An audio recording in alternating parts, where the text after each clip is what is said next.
I wished you'd seen me out there. I was fighting for you like a tigress. Darling, at least allow me to give you a lift on my yacht. She called nearly every man on earth dahlink.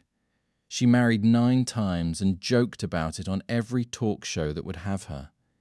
She built an entire public persona out of diamonds, divorces, and one-liners so sharp they outlived her.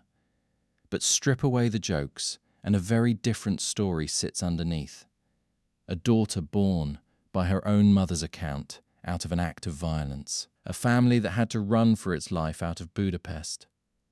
A husband who wasn't a prince at all, but a con man who bought his title the way other people buy a used car.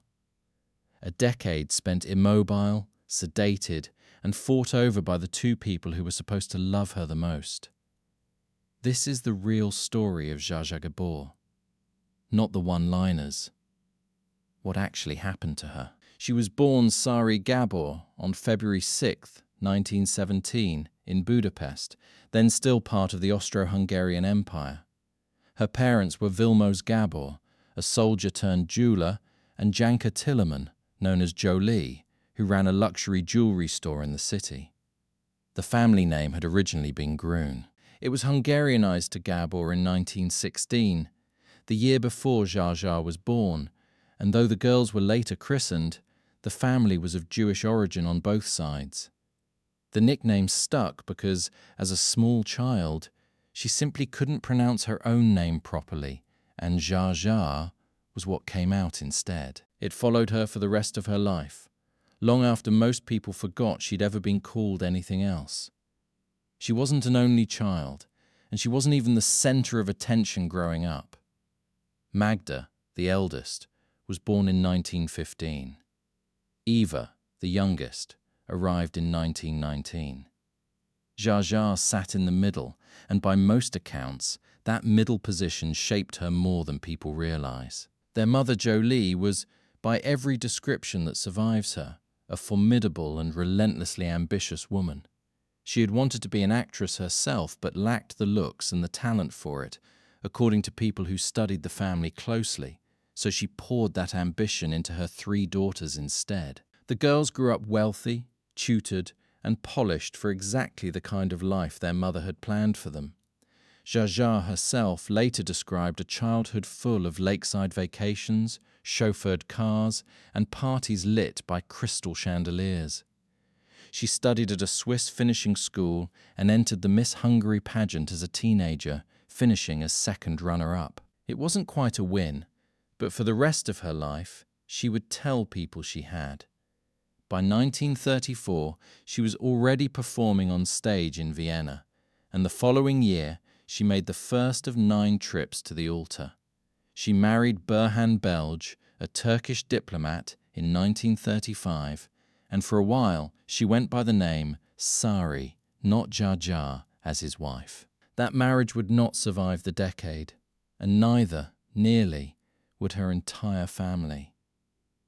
In the summer of 1944, Nazi Germany occupied Hungary and Budapest, the city where Zsa Zsa had grown up surrounded by chandeliers and gypsy music, became a place where a Jewish family's name on a document could get them killed. Magda, the eldest sister, had by then become involved in the anti-Nazi underground, and she and their parents were arrested.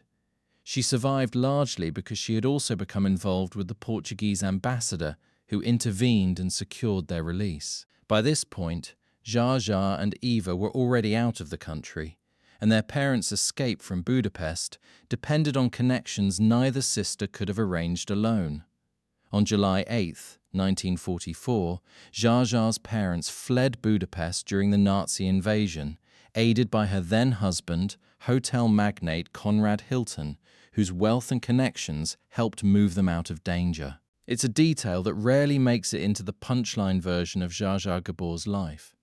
Before she was a tabloid fixture, she was the daughter of a family that had to be extracted from an occupied city, one step ahead of a regime that would not have cared how many diamonds they owned. The family reunited, eventually, in California. And by the time they did, Zsa Zsa was already married to the man whose money had helped get her parents out. Zsa Zsa met Conrad Hilton, the hotel magnate, shortly after she and her mother arrived in the United States to join Eva. Reports from the time describe the two of them flirting at a club, with Hilton reportedly offering her money to accompany him on a trip, an offer she turned down. Whatever the exact circumstances, the two married roughly 4 months after meeting on April 10th, 1942. On the surface, it looked like the marriage of the era. A glamorous young European beauty and one of the richest hotel owners in America. But behind the doors of that marriage was something considerably darker, and Zsa Zsa herself is the one who eventually said so. In her own autobiography, Zsa Zsa later wrote that her only child, Francesca, was conceived as the result of being raped by her husband. It's not a detail that fits the glamorous, punchline version of her life that most people remember, and it's rarely mentioned in the lighter retrospectives. But it's the origin story she herself chose to put on the record, in her own words, in her own book. The marriage itself was difficult in other ways too. Hilton, by most accounts, was tight with money despite his fortune, and Zsa Zsa struggled with what would later be described as bipolar disorder, a condition that contributed to real instability during those years. At one point in 1945, she was institutionalized against her will, and the mood swings that came with her condition would follow her for the rest of her life, feeding into a public reputation for being difficult that rarely came with any explanation.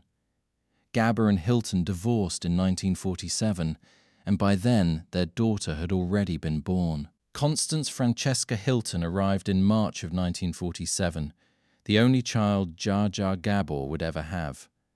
The couple divorced before Francesca was technically born, and by her own account years later, her relationship with her father was never especially close, limited mostly to holidays and the occasional upscale lunch. When Conrad Hilton died in 1979, that distance showed up in his will. He left his daughter $100,000 with a clause warning that if she contested it, she would lose even that. She contested it anyway, and she lost. It's worth sitting with that number for a moment against the scale of what it came out of.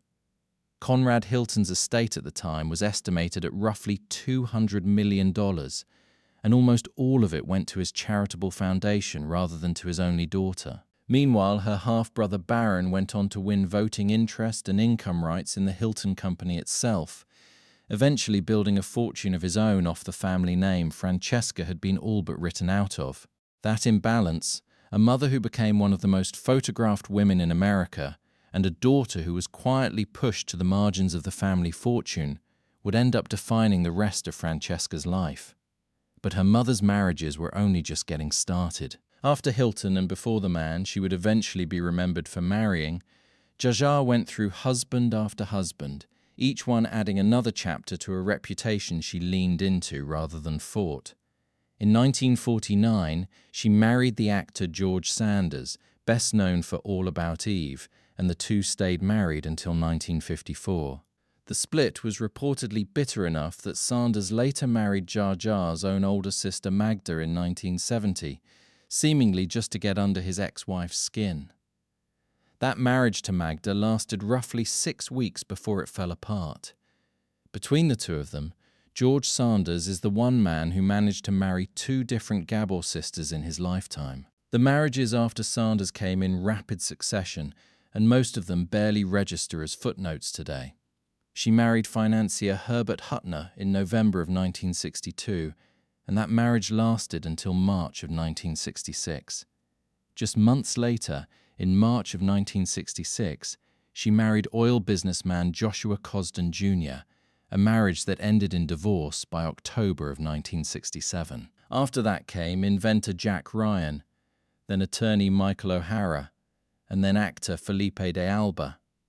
By the time all of it was totaled up, Zsa Zsa Gabor had been married 9 separate times. Along the way, she'd also built a modest film career, with her first credited role coming in 1952's Lovely to Look At, followed by parts in films like Moulin Rouge and Queen of Outer Space, that leaned into the same glamorous, foreign sophisticate persona she'd cultivated off-screen.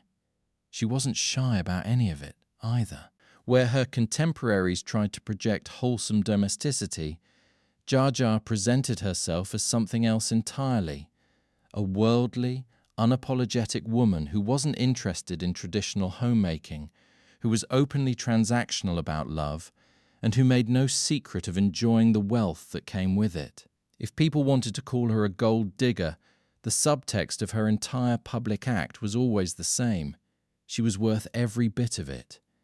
It made her one of the most recognizable personalities on American television for decades, long after her film career had quieted down, simply for being unapologetically herself in front of a camera. It also, eventually, got her arrested.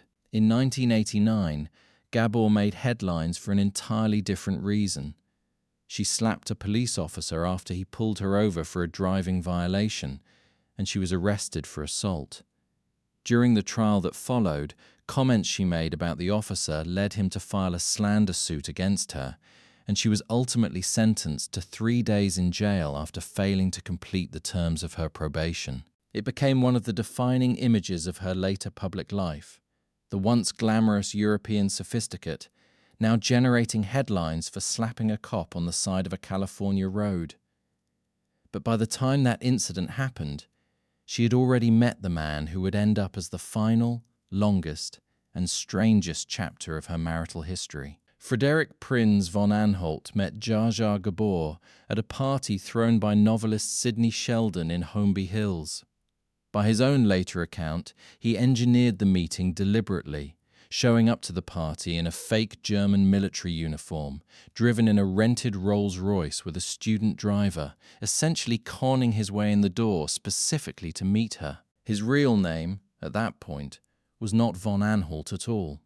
He was born Hans Robert Lichtenberg, the son of a German police official. In 1980, at the age of 36, he was legally adopted as an adult by an elderly German noblewoman, Princess Marie Auguste of Anhalt, the former daughter-in-law of Kaiser Wilhelm II himself. The adoption was arranged specifically to give him a title, and by most accounts the princess had done the same thing with dozens of other adults over the years, treating adoption essentially as a source of income. She reportedly had at least 35 other adopted adult children besides him. Once the adoption went through, Hans Lichtenberg became, on paper, Frédéric Prinz von Anhalt, and he began styling himself as a prince and duke, even though the German monarchy had been formally abolished in 1918, and no government anywhere recognized the title as real. The whole transaction was reportedly brokered by a man who specialized in selling exactly this kind of manufactured nobility to anyone willing to pay for it. He married Zsa Zsa Gabor on August 14, 1986, reportedly against the wishes of her own mother, Jolie. It was, by the official count, his 7th marriage and her 9th, although because one of her earlier marriages had a legal technicality attached to it, some records list it as her 8th. Whatever the exact number, this marriage did something none of the previous 8 had managed. It lasted, and it kept lasting, all the way until her death 3 decades later.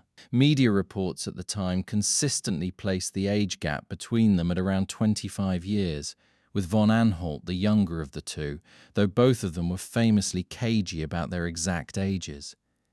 A 2007 Vanity Fair piece on the marriage even suggested it looked more like an arrangement of convenience than a great romance, though von Anhalt himself always insisted he loved her. Asked directly about it years later, he put it plainly: they hadn't married for love.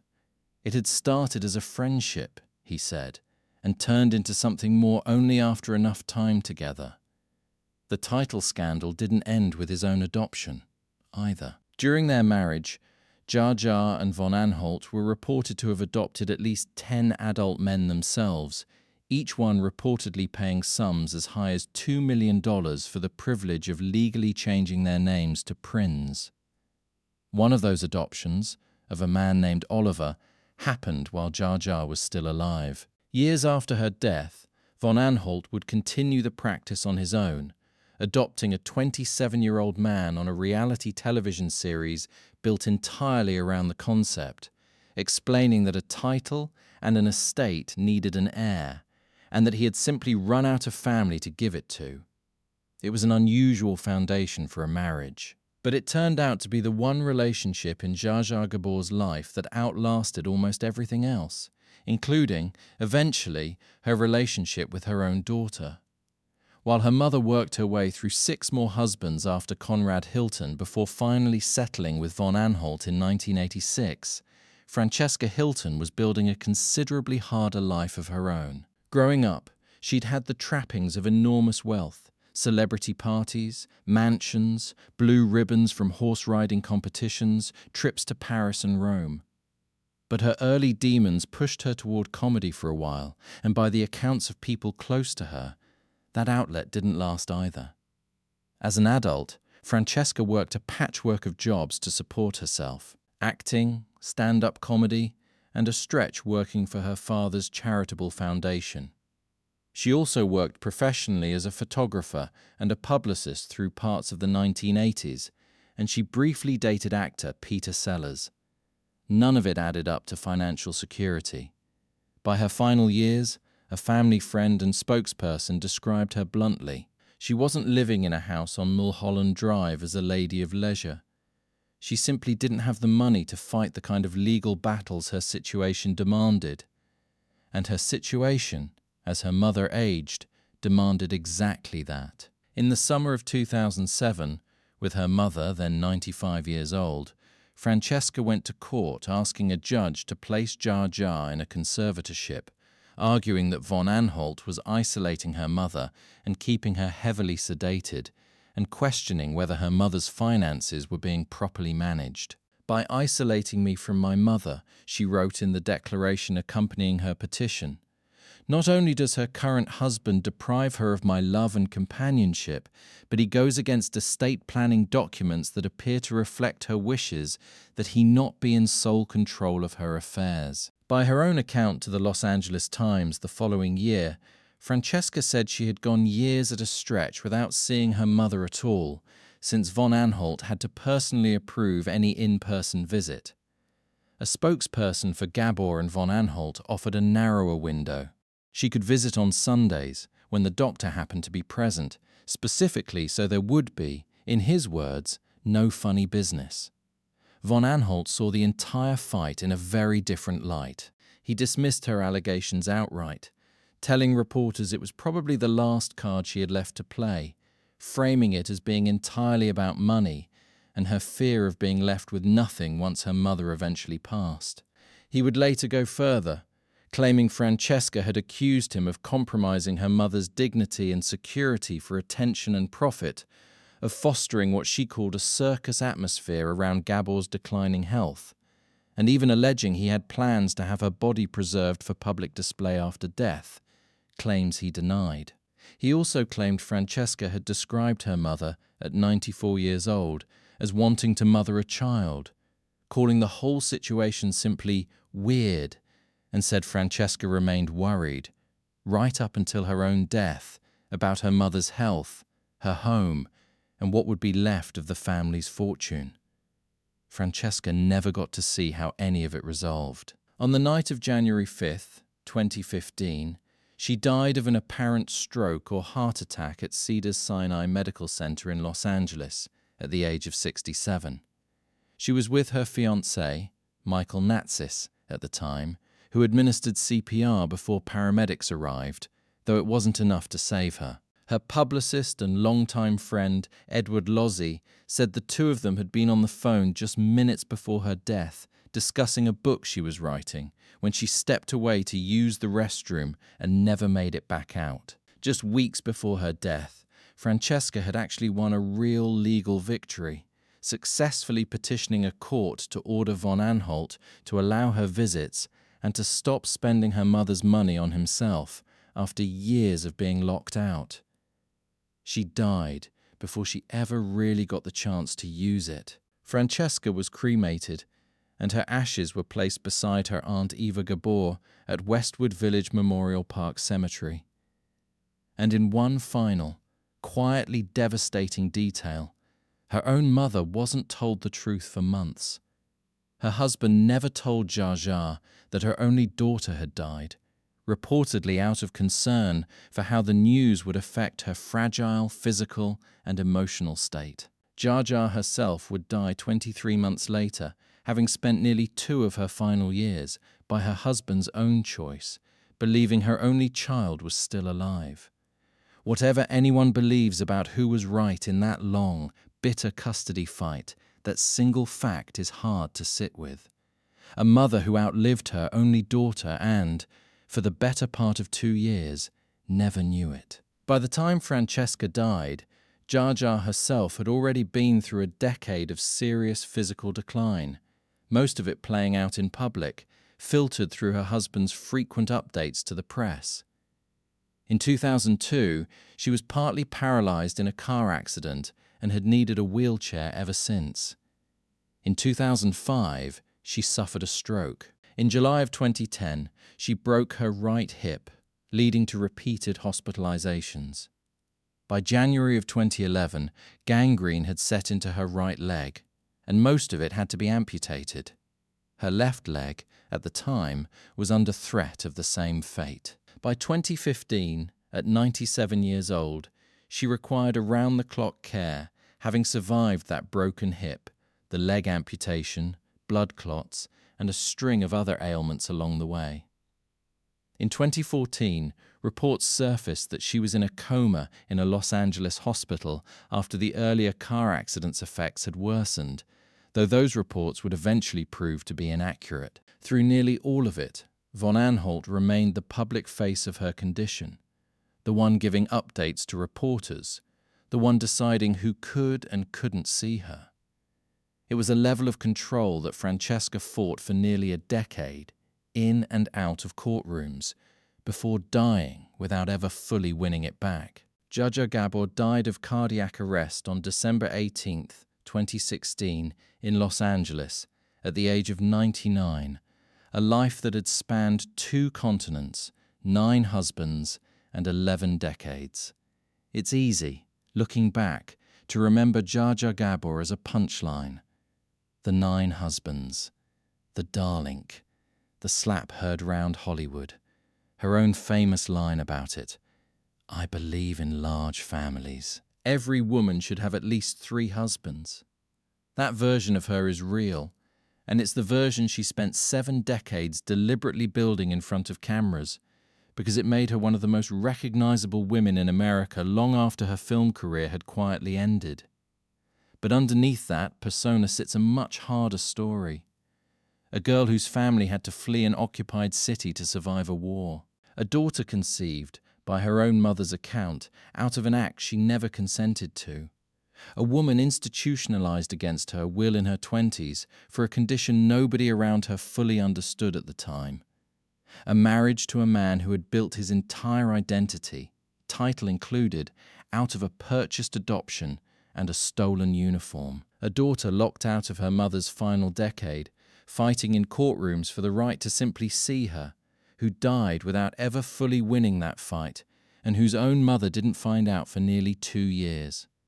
By the time Zsa Zsa turned 90, she had already outlived both of her sisters, Eva in 1995 and Magda in 1997, along with their mother Jolie, who made it to 103. She was, by then, one of the last people alive who remembered what Budapest looked like before the chandeliers went out. She spent the second half of her life turning a genuinely difficult story into something audiences found endlessly entertaining, and in doing so, she became a template that plenty of famous women after her would end up following, whether they realized it or not. The beauty who is also the joke. The socialite whose personal life becomes the entire brand. Long before reality television made that formula standard, Zsa Zsa Gabor had already lived it, on 9 separate marriage certificates, in front of a camera the entire time. That, in the end, might be the most honest legacy she left behind. Not the diamonds. Not the one-liners. The fact that underneath nearly all of it was a woman who had survived considerably more than the punchline ever let on. If you enjoyed this video, Please like and subscribe to our channel so you never miss out on more fascinating stories.